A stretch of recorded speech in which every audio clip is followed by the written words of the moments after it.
And we continue our discussion here in the European Parliament with Margarida Marques. Thank you so much for your presence. It's a pleasure. You are part of INTA committee, you are representing Portugal, and I think it's important now to look at the changes that happened in the last period of time.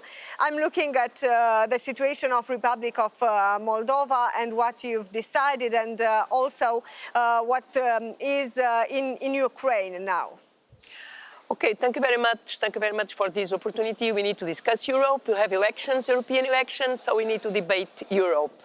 So this is a very important subject because what we are trying to do is to support Moldova and Ukraine, and at the same time don't create new problems for Romanian people, Polish people, Romanian agricultors. So, because we need to find a balance. Of course, we know that the Moldova economy, we can't compare to the Ukrainian economy. But we know that to support these countries, European people can say, yes, you are supporting Moldova and Ukraine, and we need to pay for it. So this is what we don't want. We want to support Moldova, to support Ukraine, but at the same time to protect the rights of the Polish people and the Romanian people. This is very important. When we look to Moldova, the problem is not so big because the agriculture and the Moldovan economy, it's not the same than the Ukrainian economy. But with the Ukrainian economy, yes, there are some problems with the production, the agriculture production, the industrial production, and we know that until now, Ukrainian doesn't respect the same demanding the same criteria that use on fertilizers, for example, on environment. They have different conditions to product, so it means that they can have cheaper products. And higher production also. Higher production and cheaper prices. So it means that we need to find a balance. It's why we decided to maintain this possibility to postpone or to prolong the exception, but if there are member states that is paying too much for this decision, the Commission can suspend, can evaluate, can take measures to avoid to create difficulties to European people, to EU citizens. So in my view, this is very important for this and for all the politics that we need to develop. Yeah, because it's exactly that eye that is looking at the states if they are doing good or wrong, if they are respecting the rules or not. And I think that's fair for the whole situation. You've had a mandate full of problems. COVID, energy crisis, cereal crisis, the new war, and so on and so forth. And the European Union had to adapt to all these situations. What is, in your opinion, now the road for the European Union? So this is the good moment to discuss and to find positions on the future of the European Union. As I said in the beginning, because we will have European elections nearby. It means that citizens must know which political family wants for the future. And of course, in my view, the first goal and that we need to protect EU citizens. And we need to protect, it's not from borders, it's not only security dimension. Yes, security dimension is to protect, but also social dimension, stability in jobs, stability when you buy or you locate an apartment or a house. So I need to say that the first objective is to protect EU citizens, to protect people in all dimensions that they must be protected.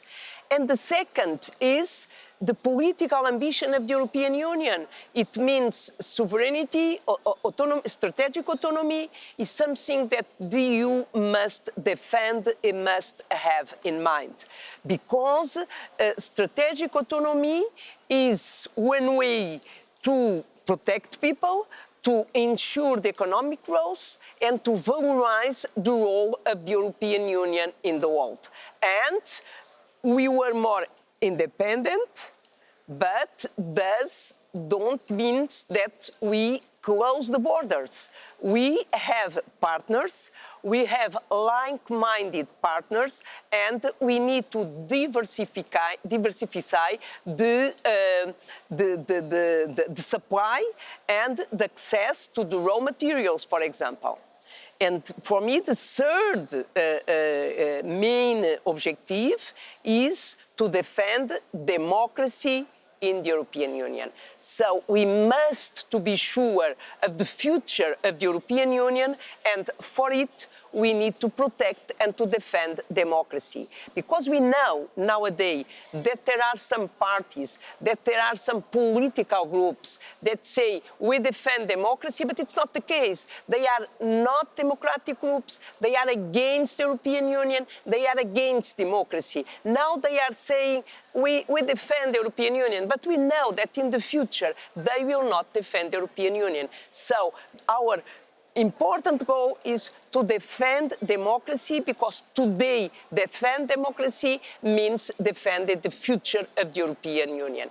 And finally, we could maintain more time, but finally, I'd like also to raise the goal to be an important partner in a multilateral world. So we need to defend a multilateral world in the new political and geostrategic environment, and the European Union must play an important role.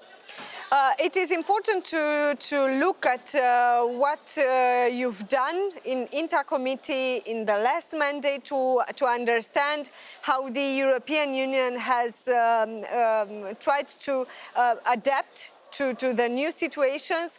Let's look forward. Let's look to the next mandate. Please give us 3 priorities that are the most wanted ones, in your opinion. One priority is to go ahead and to conclude the EU-Mercosur agreement.